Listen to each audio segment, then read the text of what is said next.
Ahoj akvaristi, opět vás vítám u nového dalšího videa. Jak můžete vidět, dneska tady sedím s Radkem Urbanem a jsem za to strašně moc rád, protože když jsem oslovil Radka, tak přijal moji nabídku k tomu, že uděláme spolu nějaký rozhovor a dneska bychom se mohli dozvědět něco více o tom, jak chovat ryby a uvidíte spoustu zajímavých věcí.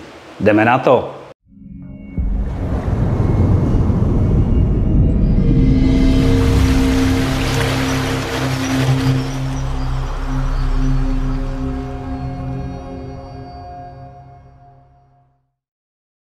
Takže ještě jednou ahoj Radku, jak jsem říkal, jsem strašně moc rád, že jsem tě mohl navštívit.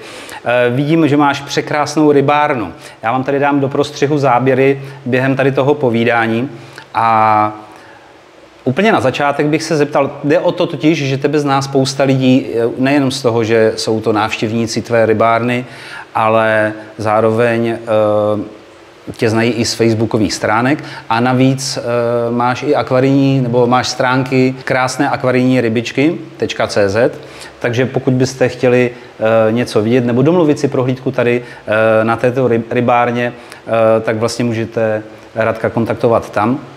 Ale jen tak pro začátek by mě zajímalo, jak dlouho se věnuješ akvaristice? No, už to bude takových 25 let určitě. Takže dost hodně dlouho. A ty máš takovou jednu specialitku. Já když se rozhlídnu tady po celé té rybárně, tak tady vidím převážná většina těch akvárií je bez filtrace. No, bez filtrace jsou tady 3, tyhle velký a vlastně porodnice pro živorodky, jinak na ten odchov, tam je potřeba jakoby filtrace poměrně velká, protože tam není přirozené množství těch rybiček, takže tam tu filtraci mám, ale takhle, co mám pro sebe, tak to zase jako, to je ta druhá stránka, že mám rád jako ten klid a rád zahlídnu ty ryby v klidu. No. Je spousta obchodníků prakticky, který se snaží prodat to jejich zboží, což je přirozený, to je samozřejmá věc, ale bylo by dobré taky těm divákům ukázat, že může fungovat něco prakticky na bázi přírody. Jo, jestli to říkám správně, protože úplně podstata toho všeho je zřejmě, vždycky se říká kvalitní filtrace, to je srdce akvária, ale tady to funguje na přírodní bázi. Když se na to akvárium podívám, vidím, že tady je nějaký substrát a spousta rostlin. Ty rostliny, nebo myslím si to, že ty rostliny zastoupí ten filtr, nebo jakým způsobem to funguje? No jako v přírodě, tam je jakoby ten základ, to dno, že, do kterého nezasahuju a spousta rostlin, aby ten prostor byl zarostlej z 50% toho akvárka, aby byly rostliny. Tady už je to takový jakoby maximum. Pán mě požádal o řečanku, tak jsem to chtěl nechat jakoby chvíli zarůst, abych ji potom pro něj měl, ale už je to takový na hraně. Jo. Je vždycky potřeba jako to dodržovat, ale neodebrat víc. Jo, ta příroda je o té jemnosti a o tom, že vlastně i my bychom potřebovali se k tomu chovat jemně, dělat tam jemný zásahy. Jo, že je lepší prostě jednou za 14 dní odebrat trochu, ano, než to víckrát odložit. Jo, udělám to zítra, ale vzpomenu si na to až za týden. No a potom vlastně do toho sáhnu hodně a kolikrát jako se stane to, že vlastně se tomu prostě akvárku potom delší dobu třeba nedaří, protože je to na to závislý. Jo? Rozumím. Je to hlavní zdroj, že bezpečí i pro ty ryby, takže je mnohem klidnější prostě, já nevím, jednou za týden trošku. Jo? Já vlastně, jak mi ty lidi chodějí a chtějí ty nenáročné rostliny, tak to pravidelně odebírám, ale potom, když už vidím, že to je na hraně, tak vlastně už potom dál nemůžu, no a ty lidi nechápou, proč jim tu rostlinu nechci dát, ale já říkám, hele, není to možný, protože prostě už by to pro to akvárko bylo hodně. No. Už by byla narušená ta rovnováha. A to je docela zajímavý, protože spousta lidí dělá velké zásahy do těch akvárií a potom se diví, že jim nastoupí řasa nebo něco podobného. Ty akvária vypadají opravdu překrásně. Máš nějaký recept třeba, jaký substrát používáš do toho akvária při tom zakládání nebo něco takového? Já jsem si tam zvolil substrát, který neobsahuje žádný hnojiva. To je důležitý, aby vlastně jako to nemělo nějaký zásobní látky, na který si ta rostlina zvykne. Tady jsem zvolil substrát, ale v dalších prostě desítkách akvárek ty rostliny rostou stejně. Stejně se jim daří v obyčejném štěrku ze zahradnictví, takže... A pro mě jako akvaristou amatéra, tak já vždycky poslouchám takový ty obchodní věci, kdy mi řeknou, jestli chcete mít náročný ryby, silný osvětlení, jo, perfektní filtrace, vlastně výživný substrát, pokud tam chci do toho něco sadit. Takže jde to i bez toho. Ale člověk asi musí koukat na to, aby to byly nenáročné rostliny, nebo jde to i s těma náročnějšíma?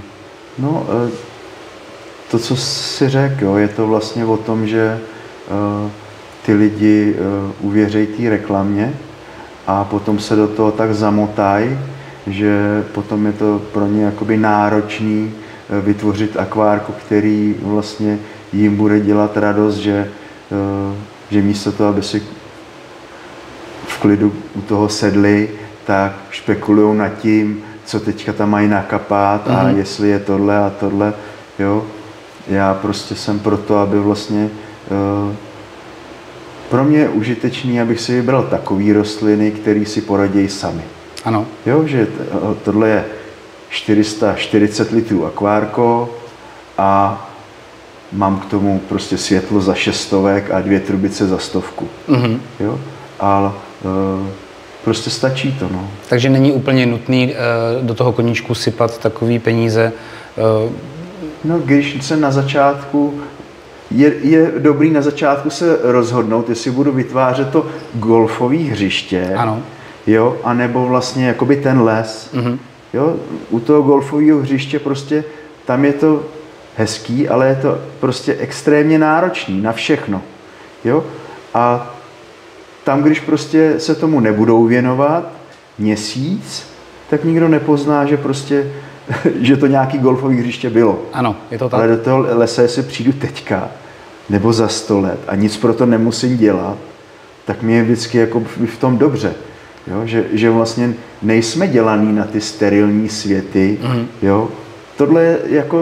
Tohle je takový směr pro ty lidi, kterým je dobře v lese. Jo?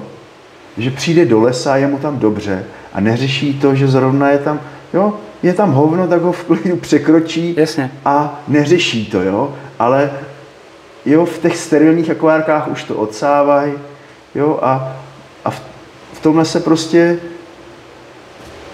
kdyby jsme do toho lesa chodili a hrabali listí prostě, tak ale je to jako, tam bude hnusný. No. Ale je to jako kdybych viděl sám sebe. Jako skutečně, protože moje akvária jsou sterilní. Jenomže to je tím, jak jsem začal, jak jsem se k těm informacím postupně dostával tím způsobem. Na druhou stranu spoustě lidí se třeba i líbí ty aquascapingové, vlastně v těch nádržích člověk vidí, co normálně běžně prakticky pod vodou se nevyskytuje. Kdežto u těch nenáročných akváriích, nebo jak jsme se bavili o tom lese, takhle to má přesně vypadat.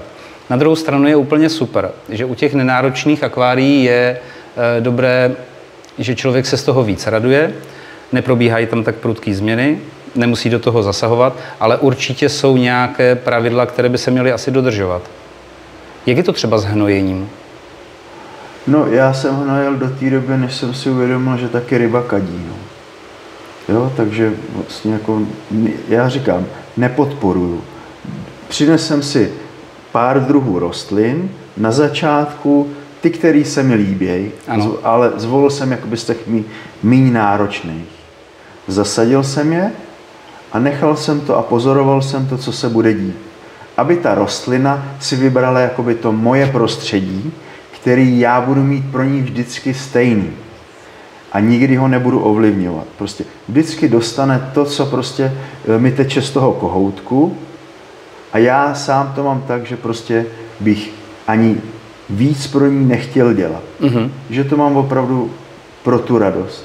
No a potom jsem si nechal ty, kterým se daří a nefňukaj, nakapej mi tady něco, jo, já potom ti udělám radost, jo. Ale je to pravda, v každém akváriu nefungují všechny rostliny. Některým se prostě daří, některým se nedaří a člověk by si to měl vychytat postupně. Jo, já třeba nedávno jsem dostal od pána kousek stolístku. Ta rostlinka se mi líbí, to je prostě krásná rostlina to byla. No ale dal jsem opravdu, takhle mi poslal, takovýhle 2 šlahouny. Jenom jsem to tam dal a během 2 měsíců jsem pozoroval, jak mi zmizela ta řečenka. Vytlačila úplně něco jiného. Ale pro mě jako ta řečenka mi nabízí jakoby víc prostě, jo, když se zakoukám na ten stolístek, potom na tu řečenku a měl jsem se rozhodnout, tak úplně v klidu vlastně jsem stolístek rozdal lidem, kterým prostě ta kytka vyhovuje a nechal jsem zase tu řečenku narůst. No. Ta rovnováha se dá vlastně úplně lehce narušit tím, že najednou by tady byla polovina ryb, protože tím pádem nebude třeba tolik výkalů a ty rostliny nebudou mít dostatek živin? No, muselo by tam být jakoby minimum těch ryb, jo?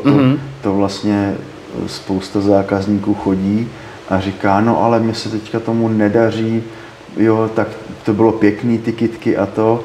No ale potom vlastně postupem času se dopátráme k tomu, že on vlastně ty ryby mu dožívaly a vlastně chtěl dát potom úplně všechny jakoby nový mláďata, aby tam nikdo nebyl žádný veterán, jo. No ale čím mu víc ubejvali, tím méně krmil, že jo, a těm rostlinám prostě se přestalo dařit. Jo, ale v momentě, jak vlastně se zase jakoby doplnil, tak těch živin se tam objeví víc a zase ty rostliny prostě se začnou chovat jinak, no. Rozumím. Proto je dobrý prostě,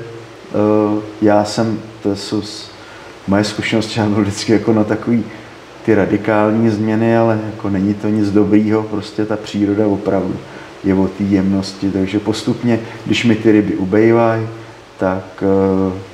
tak to doplňuju a jsou tam mladý, starý a všichni jako no. Ale u tebe není problém tady doplňovat rybu do akvária. Tady je spousta krásných ryb. Třeba dal živorodky, jo, a tam musím pořád odebírat, protože tohle už je pomalu jako ryba na litr vody a vidíte, že jako ty rybičky jsou aktivní, krásně vybarvený a je tam, já nevím, třeba 200 živorodek, jo. A daří se tomu, ale je potřeba to odebrat. No. Tam, kde mám jikernatý ryby, kde oni se sami jakoby nedoplní, že jo, tak tam to musím doplňovat. Jak často je nutný měnit vodu u takhle, mně se to strašně špatně říká, nenáročného akvária, protože vidím, jak je to překrásný a určitě to dalo spoustu práce. Ale kolik té vody nebo kolik tam měníš, třeba konkrétně tady u toho akvária? Já jsem já to nevím přesně, prvních 10-12 let jsem neměnil vodu vůbec. Jo? Ono se prostě odpaří, já nevím, za 2 měsíce třeba centimetr, když je to dobře přikrytý, protože když tam nefouká jakoby ten filtr, není tam ten pohyb vzduchu tak ten odpar je minimální. A tak to jsem nevyměňoval vůbec, tak jsem to pozoroval, nějak se s tím seznamoval. No a potom jsem vlastně zkusil vyměnit vodu, abych viděl, co se bude dít. Ano. Jo? A nedělo se vůbec nic. Mně samotnému to bylo divný, říkám, teďka jsem ty roky zpátky do toho nezasahoval, proč jako, ale byl jsem zvědavý. Jako, co tam bylo možná jako trošku znát, že třeba ty plovoucí rostliny začaly růst rychlejc, ale to bylo všechno.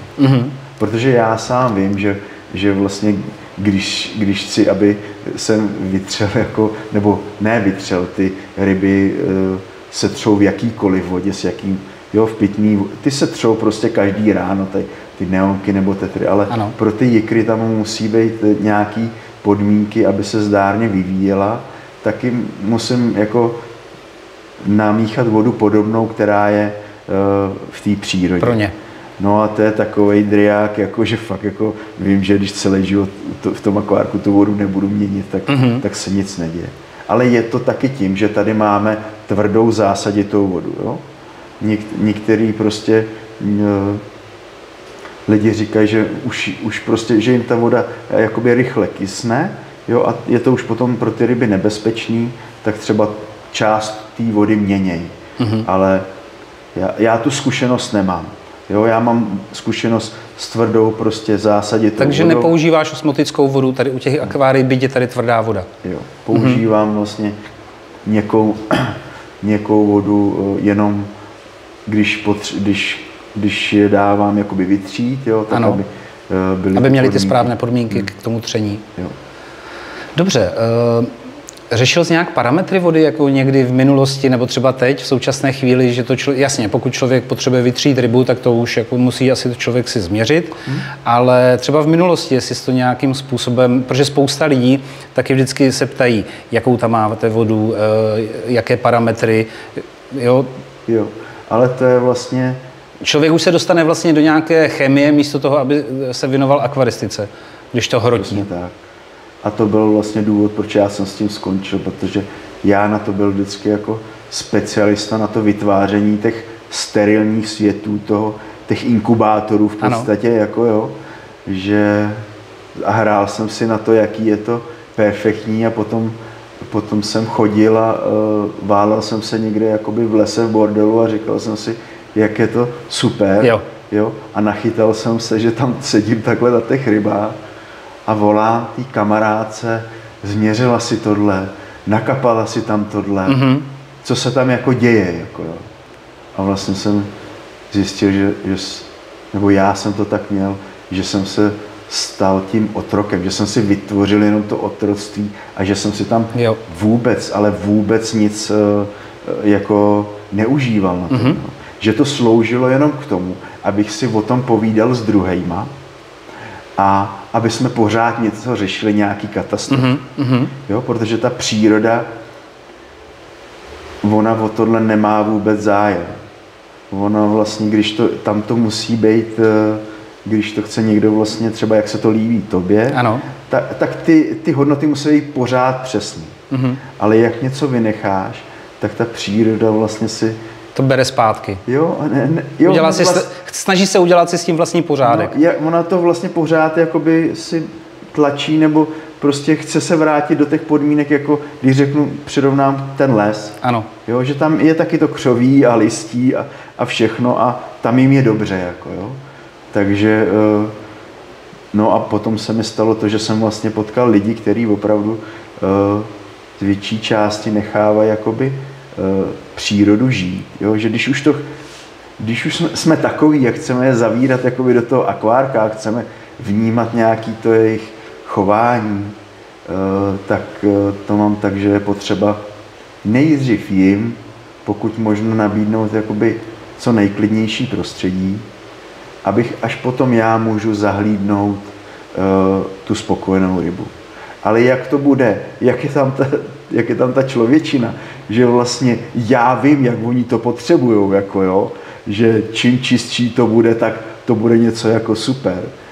Tak tam potom člověk nic jiného nedělá, než vlastně ta příroda ho vlastně jakoby odmění tím, že už si to neužije. Ano, jo, ano. Že pořád něco řeší.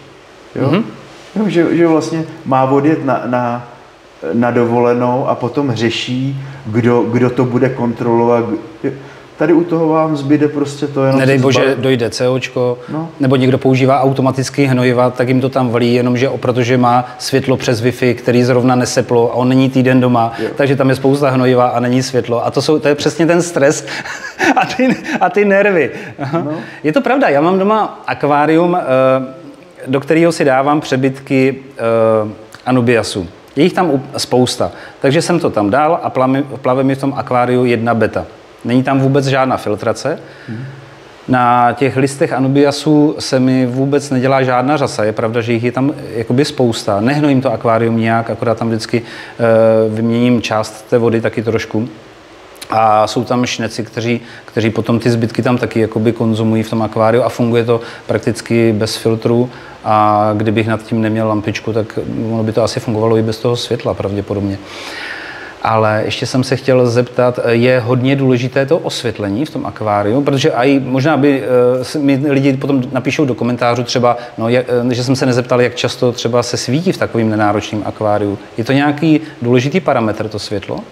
No samozřejmě je to základní jakoby zdroj, že jo. Takže já to mám nastavený třeba na 10 hodin nebo 12, jo, ale potom už to neměním. Ale vychytáš si to sám, tu délku toho osvětlení? Ne, já to nabídnu na začátku. Že to je, že na začátku, jak jsem říkal, si vyberu ty různý druhy těch rostlin, tak dám to světlo, ale už to tam nechám, ať to tam vznikne, ať se to tam porovná samo. Ano. Já do toho nezasahuju. To není to, že bych já nějak věděl.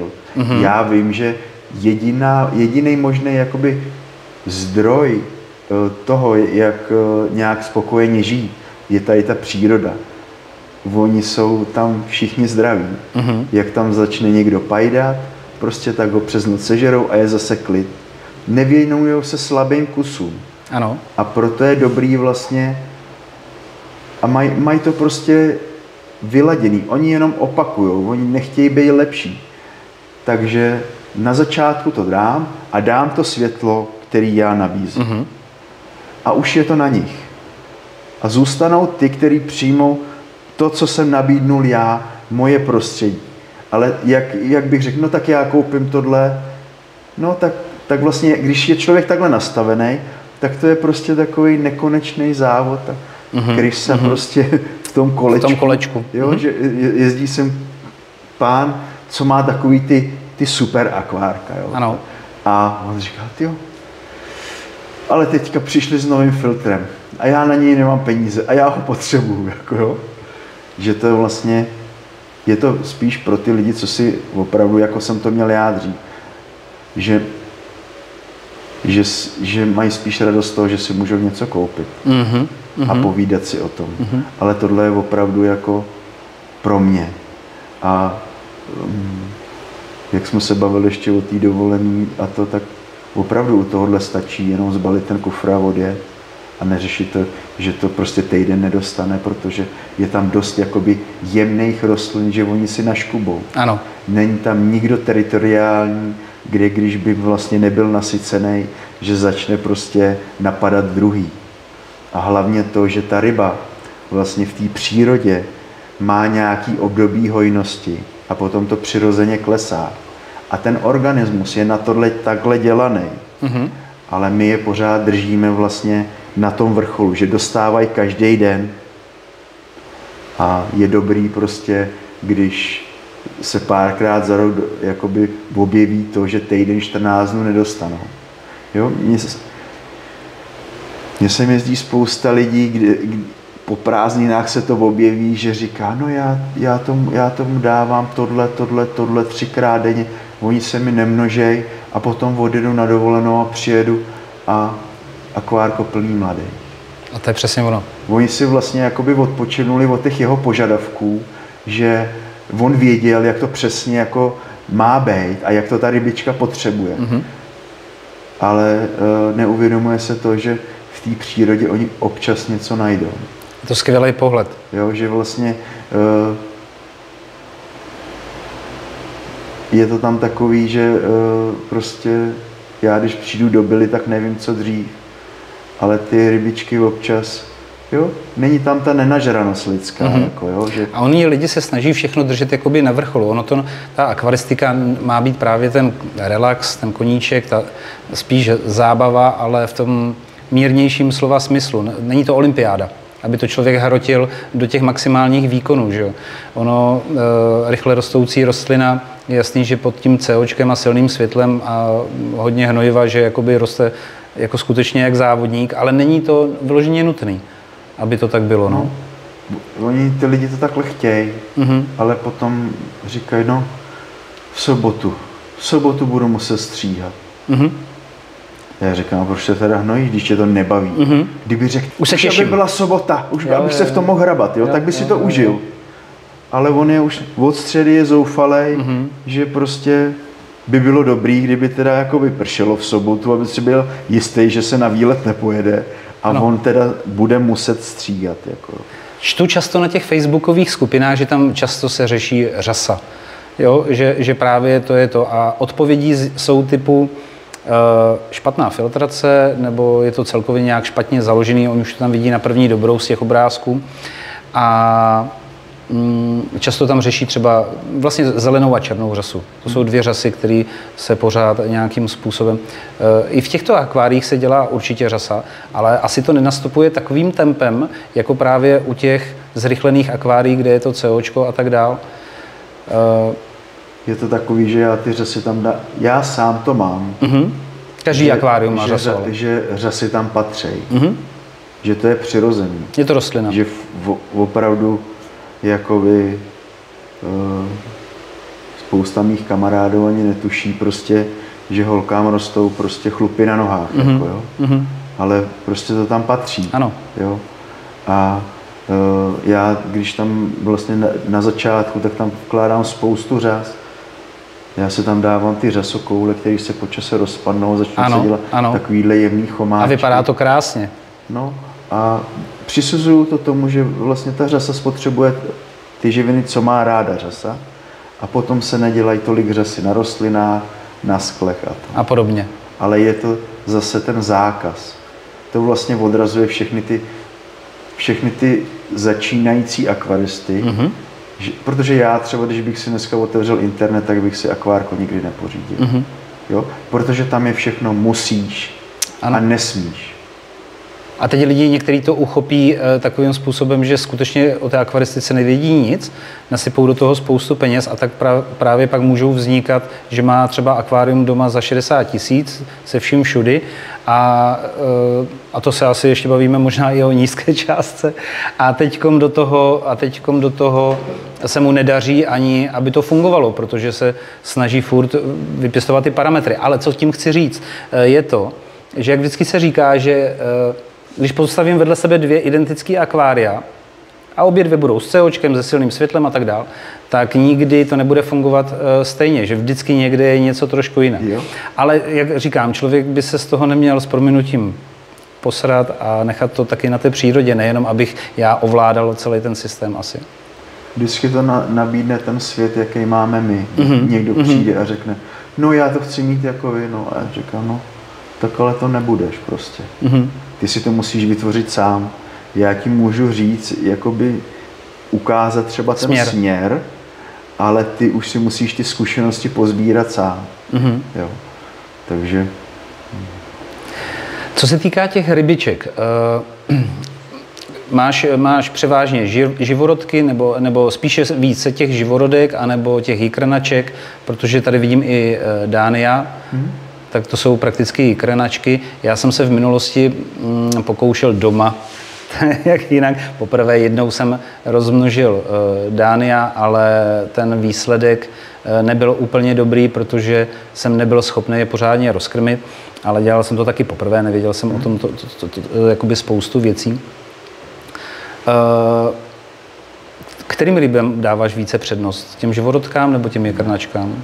Dávám těm, co tady teďka mám, protože z dob, kdy vlastně jsem si myslel, že musím dělat, jakože musím mít velkou nabídku, abych nad sebe upoutal nějakou pozornost, jako, tak potom jsem zjistil, že vlastně to nejde, že nejsem jakoby schopný nebo neumím jakoby něco dělat pro druhý, že to můžu dělat pro sebe a ať přijdou ty, co to mají podobný jako já.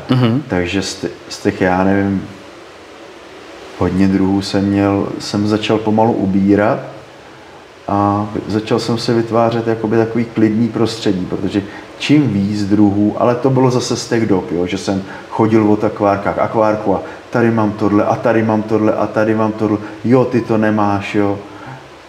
A vlastně zjistil jsem, že protože pro mě je tam jakoby to nejvíce, když se to jako na začátku jakoby narodí a můžu pozorovat ty jikry a jak se to vyvíjí a to, ale víš, jako ta jikra tu má každý stejnou, nebo někdo jí má mnohem menší, větší, někdo jí má třeba světlejší, tmavší, ale ta příjemnost je tam pro mě pořád stejná, takže jsem potom jakoby ty druhy neřešil a postupně jsem ubíral a důležitý tam pro mě bylo, že jsem vlastně poznal pána, kde on dělal jenom drobné rybičky.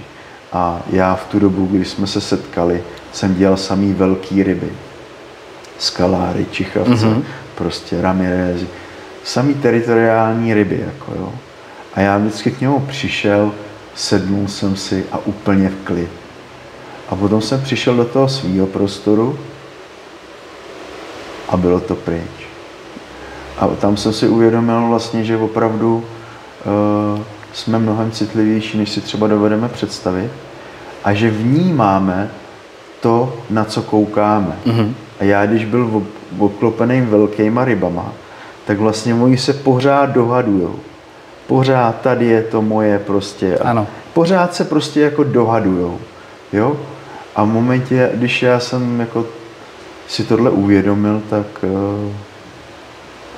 tak jsem si to začal měnit, no, abych prostě si to užil. A radši mít ty společenské ryby. A vlastně bylo tam těžký, protože to bylo v době, kdy já jsem třeba dělal ryby pro firmy a ono na začátku začneš dělat rybičí, které tě zajímají, ale potom úplně nenápadně člověk jakoby ze sebe udělá jako takovou prostitutku a najednou seš obklopený rybama, který chtějí ty firmy.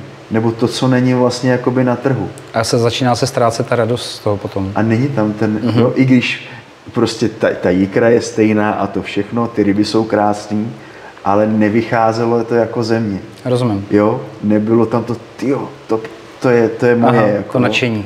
No, takže potom jsem to jakoby začal měnit a začalo se objevovat to nadšení, že to prostě dělám pro sebe. No. To je na tom jako ta dobrota, jako no, že potom vždycky, když přijdou ty lidi a co vy to tady zase máte, to většinou ty lidi, kteří třeba dělají drahé ryby a já říkám, no, protože to mám rád, jako jo. Ale tyhle ryby byly, jsou a budou. No. Jo, že dneska člověk vidí nějaký, já to teď z těch videí, co vidím, nějaký elkový sumce a podobně. Pro mě jsem na takovou rybičku třeba dříve v minulosti nikdy nenarazil. Je pravda, že se té akvaristice nevěnuju tak dlouho, věnuju se tomu teprve 5. rok, takže to je dost hodně krátká doba. Ale vždycky, když jsem někde viděl, tak ty skaláři, jo, nebo platy, nebo tetrový ty ryby, tak ty vždycky tak jako ty byly hodně. A teď prostě jsou furt nějaký samý speciálky. Jo, nebo mi to tak aspoň přijde. Jo, že to, a teď ty ryby vůbec nejsou levný samozřejmě. Jo, že třeba ti sumci skutečně stojí jakože hodně peněz. A když říkám hodně, tak já nevím, třeba 1500 nebo i více. Že to jsou fakt jako drahý.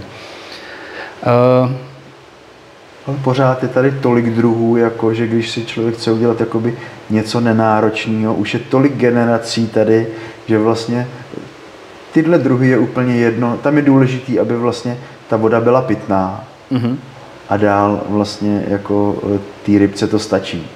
Proto já jsem tyhle náročné ryby na chemismus vody přestal dělat, protože mě nebaví jako se s lidma bavit, co jim mají míchat. Jako. To chápu. A já sám jsem to musel taky ovlivňovat, jako jo. Že je mnohem klidnější prostě někoho samostatného, pokud možno prostě si vybírat ryby, kde je minimálně šlechtění. Protože čím víc je tam šlechtění, tím víc vlastně jako se tam vloudí ta ziskuchtivost toho chovatele, že prostě ta příroda je na hovno a on to udělá líp, jo, ale vlastně se tam hlavně ředí ta životaschopnost. Jo, že to ustupuje.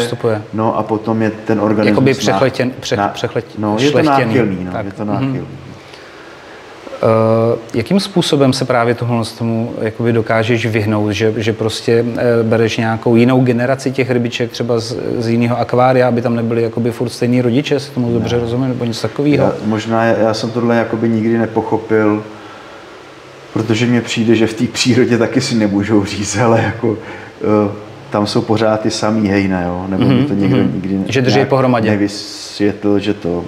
Ale mám i sám jakoby kamaráda, který má přes 20 let jedny neonky a pořád množí jedny a ty samý neonky.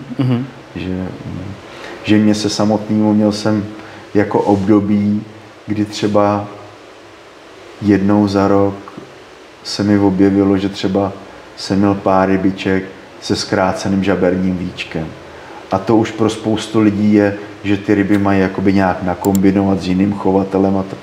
Ale na začátku to byly jedny ryby, že jo? Ano. A jestli to mám od Pepy nebo od tamhle, tak ten začátek je, že to bylo z nějakého jednoho zdroje, že vlastně jsem v tom význam jakoby neviděl. Protože sám třeba jsem jakoby měl takovýhle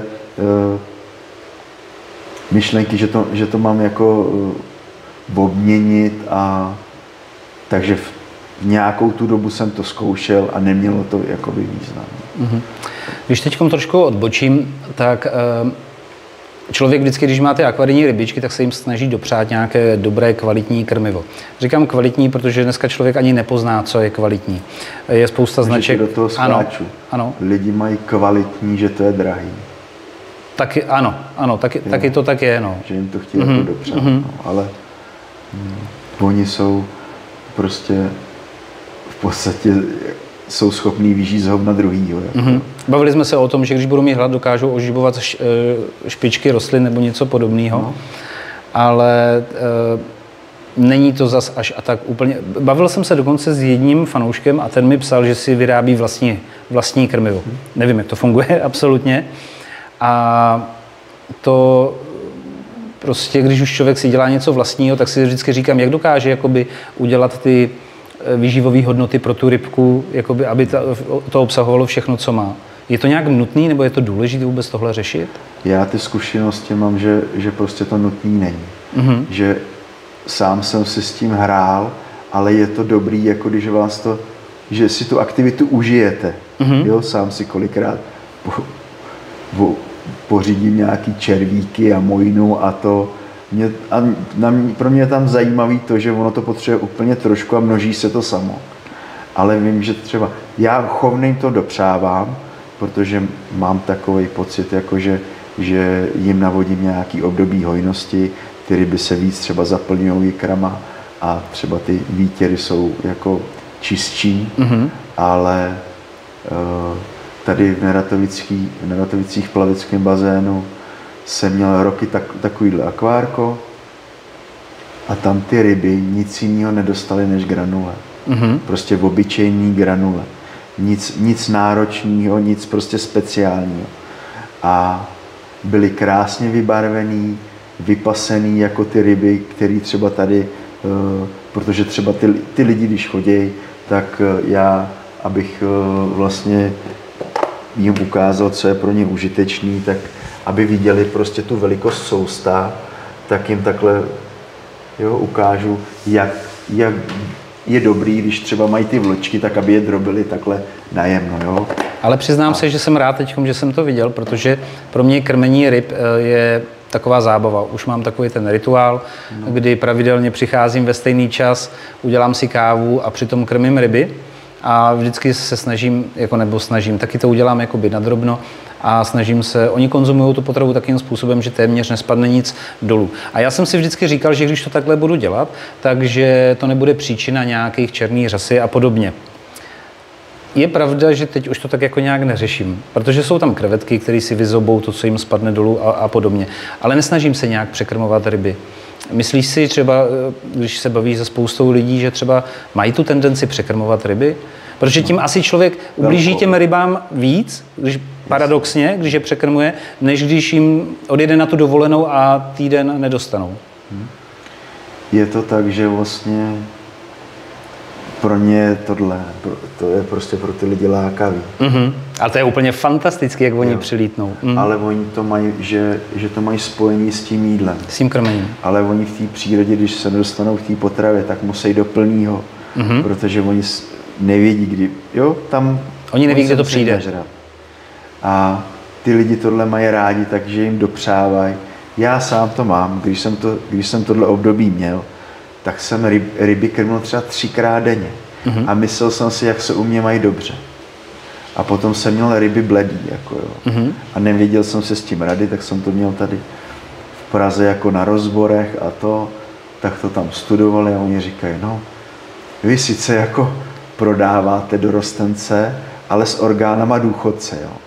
Že vlastně přes ně proteklo tolik prostě energie, tolik krmiva, že ty ryby vlastně měly oslabený ledviny. Mm-hmm. Jo, a už se to nevrátilo, už se to nevrátí prostě, jo. To kolikrát říká, proč vy je máte takhle červený a my je máme bledý. Já říkám, no protože tyhle vyrostly jako svým tempem. Jo, takže je potřeba opravdu trochu, protože ty krmiva jsou mnohonásobně výživnější, než ta ryba potřebuje. Já třeba v období toho covidu jsem se do toho plaveckého bazénu dostal jednou v týdnu, ano. Protože to bylo zavřený, všechno a to. Já nikdy tak krásně vybarvený ryby jsem neviděl. Dostávali jednou v týdnu. Nezhubli prostě a dařilo se tomu nádhera. Jo, a to je, ale vždycky mě to seznámí ten život s takovouhle zkušeností, že ji mám jako a že to můžu si to nakoukat ale každý to má zase po svým. Jo. Ale tohle je skvělá zkušenost. Vlastně díky tomu, že člověk se dostane jednou za týden k akváriu, tak může pozorovat vlastně, co se stalo, co se změnilo, že? Jo. A to potom není jakoby potřeba řešit, jako jestli jsem jim dneska dal nebo ne. Aha. Je těžký rozmnožit rybu? Je to těžký pro ty, kteří to chtějí hned. Jo, zase tam chybí ta trpělivost a pak jasně. Protože tam, když to někoho zajímá, jako jo, tak vůbec ho nezajímá to, že jikry jsou bílí, nebo že se to nevytřelo a to, takže to je dřina, hrozná dřina. Oni to ve finále se jim to povede, ale poměrně rychle to opustějí. Ale ty lidi, který to zajímá, tak se to teďka nepovedlo, tak to příště udělám jinak. Jo. A jede se dál. A je to zábava zároveň jako taky. Koho to zajímá, prostě tak se nějak dopátrá. Ono, když jste v klidu, tak ty ryby, oni vám to ukážou sami. Ale když už je to, už abych něco prodával, jako a jo, tak tam není prostě ten klid. No. Ona ta akvaristika je vlastně, jakoby tím, jak se potkávám se spoustu lidma, tak vlastně vidím, jaký je to obrovský biznis, ale pořád si chci v sobě zachovat takový ten klid té akvaristiky, té čisté akvaristiky. A mě ten klid dal strašně hodně návštěva Rychnovského spolku chovatelů, když oni mají jednou za rok vlastně výstavu. Jo. A tam, když skutečně člověk přijde, ono to není na jeden den, pokud člověk tam chce fakt pokoukat, tak vidí spoustu nádherných věcí a to jsou právě i, nevím, jestli to říkám správně, ale ty biotopní akvária. Opravdu skutečně, že mají tam, i ta voda je prakticky hnědá, jasně, to následek prostě nějakých huminových látek, nebo jestli to říkám správně, nebo těch tříslovin. Používáš něco podobného třeba do akvária, jakože nějaké olšové šišky se třeba dávají a to, tady to třeba konkrétně nevidím, ale někdo to má i rád, že třeba si to tam dává. Je to nutný, nebo je to dobrý to tam dávat, nebo při tom chovu těch rybiček? Jako já to třeba dávám, když si namíchal vodu pro ty jikry.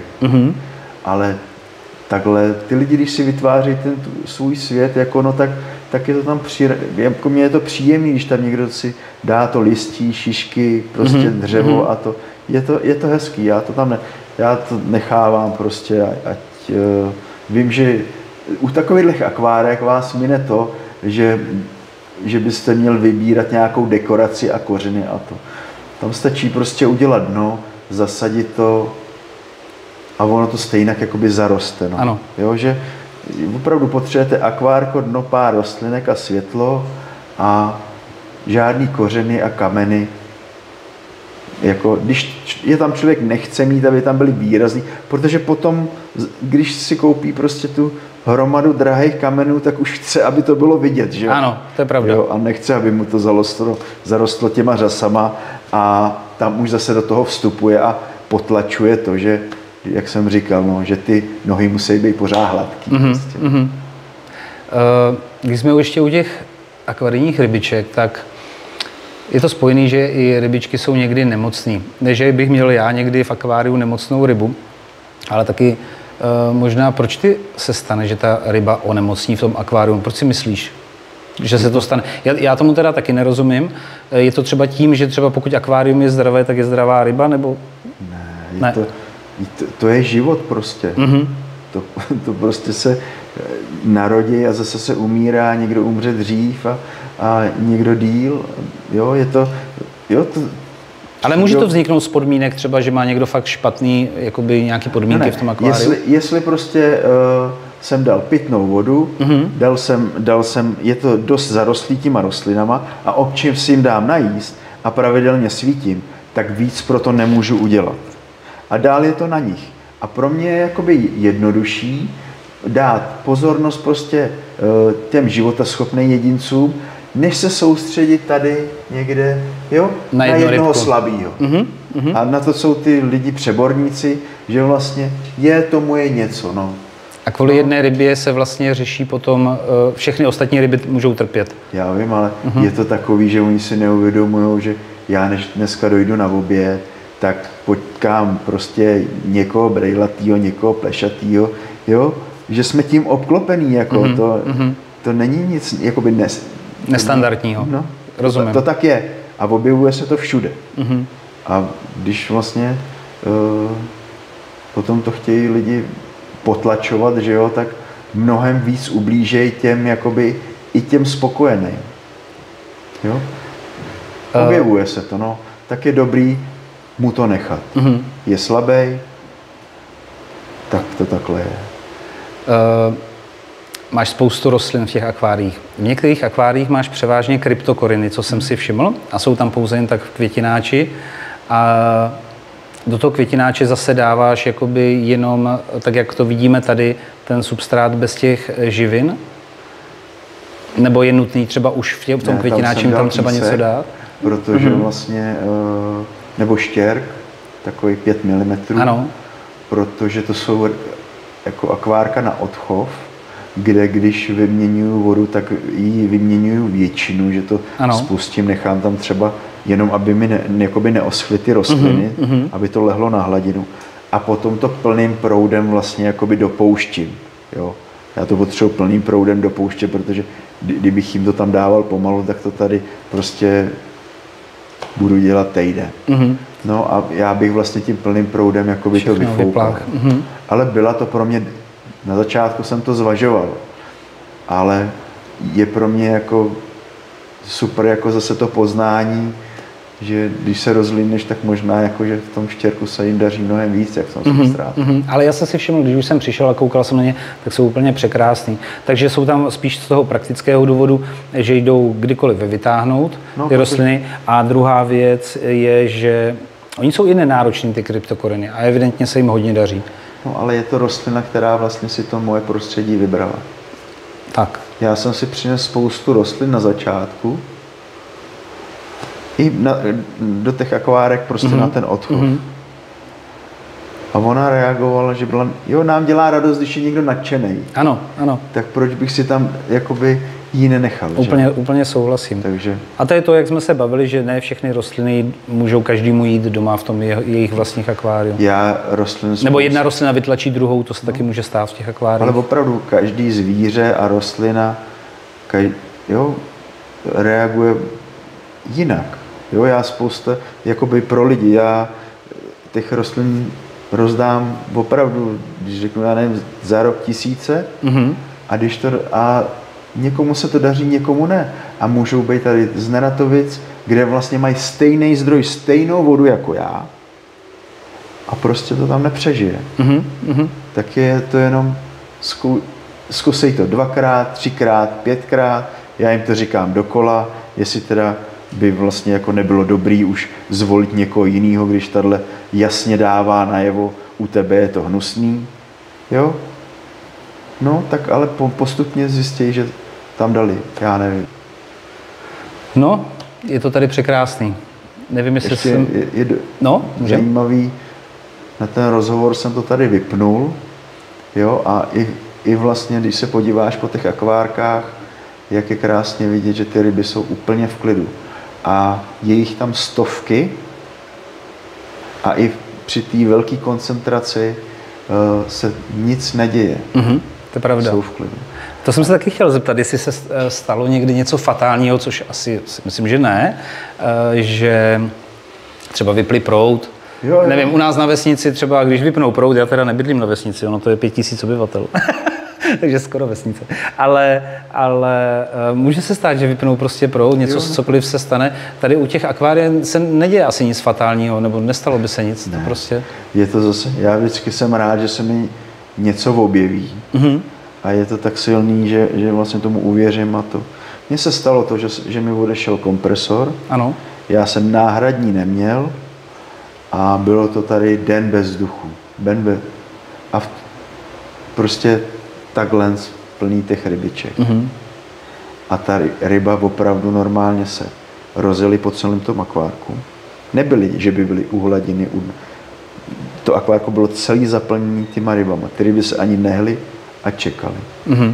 A jak se mi tohle stalo, tak jsem okamžitě šel a zbavil jsem se, co jsem měl tu elektrocentrálu. Vlastně, když nešla třeba 2-3 hodiny elektrika, ano. Tak já jsem si sem natáhl kabel, že jo, a vlastně, abych měl vzduchování. Ale objevila se tahle zkušenost a potom říkám, no, tak není potřeba, abych to měl prostě v garáži, když už vím, že bych to stejně nepoužil. Jako, jo. Protože tady to je jasný, tady vlastně vím, že je potřeba dodržet nějaký poměr, maximálně tady ta drobná rybička na 2 litry vody, když tam není ten vzduch. Ano. Jo, tak tom ne teda tady, jak jsou ty živorodky přemnožené. No ale tady, když už je prostě ryba na litr jsou třeba 3 ryby a víc, jo, tak tam už jsem váhal, no ale když se mi jakoby objevila tahle zkušenost, tak jo, a můžou mi vysvětlovat, co chtějí, jako, ale pro mě je to zkušenost. Kdyby to bylo jako, že je to představa, tak je to něco jiného. Ale to je dobrý to, že ty máš ty zkušenosti s tím, že jsi to vlastně zažil. No, jo, ty veškeré informace, s kterými ty pracuješ, tak jsou z tvýho života a to je k nezaplacení prakticky. Proto já i vlastně ty lidi, kteří někdo se sem přijede i hádat se mnou, jako vyloží, tak to já mám nejradši, tak já říkám, hele, je dobrý to vyzkoušet. Běž do toho. Přijde za rok a říká, ty vole, já jsem za to měl jet radši na dovolenou. Není ten člověk tak jakoby naladěný, jo, a to, že vlastně si myslel, že to má dělat nějak složitě, ho provedlo tím, že fakt už se k tomu jako nevrátí. Ano, tomu rozumím. Ty zkušenosti, to je nejlepší. Spousta začínajících akvaristů končí hlavně tím, že jim to nejde. Nějakým způsobem jim to nejde, nefunguje, tak se na to vykašlou, dají to do sklepa nebo to prodají. Myslíš si, že dříve v minulosti to bylo stejně, když se ještě nedělali ty high-tech akvária, že třeba to je to, co je odradí? A nebo naopak je to tím, že nemají nějakou pomocnou ruku, nebo že začínají s tím, že nemají nedostatek informací? Protože ne každý člověk, který si chce založit akvárium, tak má poblíž někoho, kdo by mu s tím poradil. Takže sahá Facebook, internet, možná YouTube. Jo? No dřív to bylo pro radost. Dřív to bylo hodně podobný nebo stejný, jako jak jsi říkal, ty Rychnovský spolek. Oni dělají výstavu, ale dělají to 2 měsíce dopředu. Je to tak, no. Oni prostě ten život, jo, to je prostě, potom je ta prostě výstava živá, protože to tam dali to tam ze sebe, udělali to a člověk by tam mohl strávit na té výstavě celý den, protože to 100%. Tam je, protože tam je minimum toho vlastně té sterility. Jako. Je to tak. Jo? Že dřív nikdo neřešil rostliny a ryby a to. Prostě byly 2-3 druhy rostlin a byli rádi, že je mají. Ale teďka většina lidí prostě sem přijde a co máte novýho? Pořád co máte novýho? Já mu říkám, ale ty jsi přišel s manželkou, byl jsi tady s ní před rokem, jako, tak asi jí máš rád, teda, když jsi s ní, ne? Tak Já mám zase rád tyhle druhy jako Přesně tak. A nemám důvod vůbec to měnit. Nejmenší Tak. to měnit. Jako, Přesně. Jo. Tak až při tomhle to pochopí. Jako. Vždycky to čekám, až to řekne tak 2x, 3x a potom. Jo? Jak se k tobě můžou lidi jakoby dostat tady do těch nádherných prostor a pokecat s tebou? Protože my jsme se nakontaktovali přes Messenger a taky přece jenom jsem to mám 2,5 hodiny cesty. Ale domluvili jsme se dopředu. Je možné, že k tobě někdo přijde a zazvoní ti na zvonek, nebo je potřeba se domluvit? To zvoněj, no, ale to nereaguju. Protože já jsem jako za tu práci fakt vděčnej a já nechodím od práce. Já a nikdy protože jsem to nikdy nenabídl.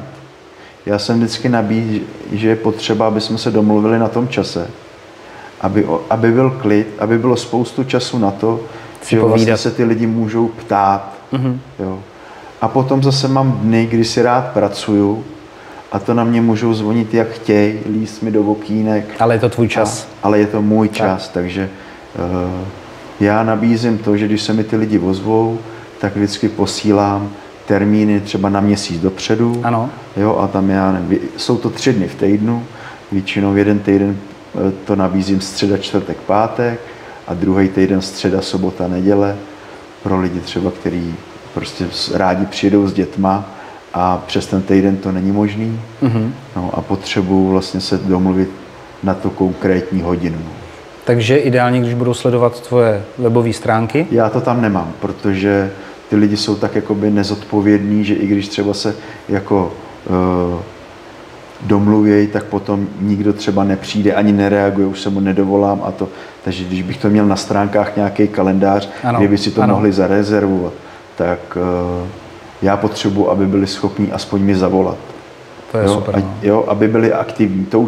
To už vlastně mi i jakoby trošičku vytřídí ty lidi, kteří pospíchají a tak. No.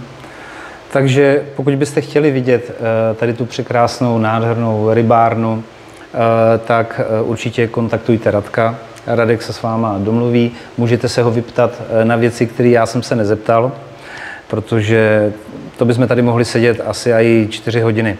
No, protože mě to samotného jakoby nenapadá, že bych chtěl něco, ale když vlastně přijdou a budou se ptát, tak já rád odpovím. Ale nemám to tak, že bych jim to chtěl říkat já. Musíš se jakoby zajímat. Jo? A potom to funguje. Potom prostě... Ale ono to tak je, když se potom prolomí ledy, tak si potom lidi můžou povídat s tebou úplně stejně jako já. To není protože problém. Většina lidí do telefonu je to katastrofa. My máme tohle a tohle se nám tam děje a my potřebujeme mít něco. Já říkám, no tak přijď. A přijde. No my bychom to chtěli mít takhle. A po půl hodině zjistí, že má tam řasy jako rozpadají se mu tam pár listů, jo? Že prostě ta slepá hladina na takhle, jo? Vlastně na co lidi hodně reagují. Jako, tak to prostě vadí lidem, jenom lidem, ne rybám. No a po půl hodině vlastně zjistí, jako, že to zas tak hrozný nemá. To je skvělý. Jo? Ale má to nakoukaný ty fotky a... Je pravda, že... Prostě, protože se to nenabízí se už jakoby, si to udělat pro radost. Mně se nedávno přišel pán a říkal, já jsem myslel, že už je tohle zakázaný. Jo, mít obyčejný molitanový filtry, jo, mít obyčejný kytky, protože v té akvaristice je zajímavý to, že když se něčemu daří, tak se to okamžitě jakoby nazve plevelem. Mně se strašně líbí, jak jsi teď před chviličkou řekl, v akváriu je nějaká věc, která tam patří, ale lidem se to nelíbí. No oni uvěřejí vlastně tý hypnoza se tomu říká, že jo? No, taková ta davová psychóza, kdy teď v současné chvíli má být všechno v topu a perfektní a navíc se prezentují jenom ty krásné akvária. Nikdo neukazuje, koukni prostě v jakým hrozným stavu mám akvárium, jo? Ale ono to nemusí být přesně, jak se říkal, tak hrozný, jak to je ve skutečnosti. To je pravda, to má to svůj vývoj. Ten první jejich reakce to je krásný. A to už nevokecá. To už je ta zkušenost. že ty oči to zahlídnou. No a potom vlastně zjistí, že vlastně na těch řasách není nic špatného, že je tady nějaká křivá, to zase tak není taková hrůza, protože jich je tam ještě 300 prostě zdravých, rovnej. Jo, a no, rád jim připomenu to, že jsou v pořádku, jako, jo? Tak. Že na tom není jako nic zakázaného se chovat jako přirozeně. Radku, já ti strašně moc děkuji za dnešní rozhovor. Bylo to famózní, já jsem si to maximálně užil. Jsem hrozně rád, že jsem tady byl. A jak jsem říkal, vy, co jste tady nebyli a máte zájem, tak určitě kontaktujte Radka, domluvte si schůzku, stojí to za to. A nezbývá jenom než říct, ještě jsem chtěl říct, napište mi dolů do komentářů, kdo z vás jste tady byl a jestli máte z toho tak dobrý pocit jako já z tady z té návštěvy, protože je to úplně úžasný a vy, co budete mít možnost, tak sem samozřejmě přijeďte. Radku, ještě bych rád něco zmínil, že opravdu nejde, aby jsme si o tom psali, volali, je potřeba to zahlídnout. Ano. Protože když to zahlídneme, tak už nám to nikdo neveme a už tam máme tu zkušenost. Ale když jsem měl období, že jsem si myslel, jako, že si s těma lidma budu psát, tak to je nekonečný příběh, ale a vlastně to k ničemu nevede. Jako. Takže opravdu je potřeba mít tu zkušenost a potom vlastně se objeví ten klid. No. A chybama se člověk učí taky. No. To jinak to nejde. Dobře, Radku, já ti moc děkuji za rozhovor, bylo to opravdu příjemný.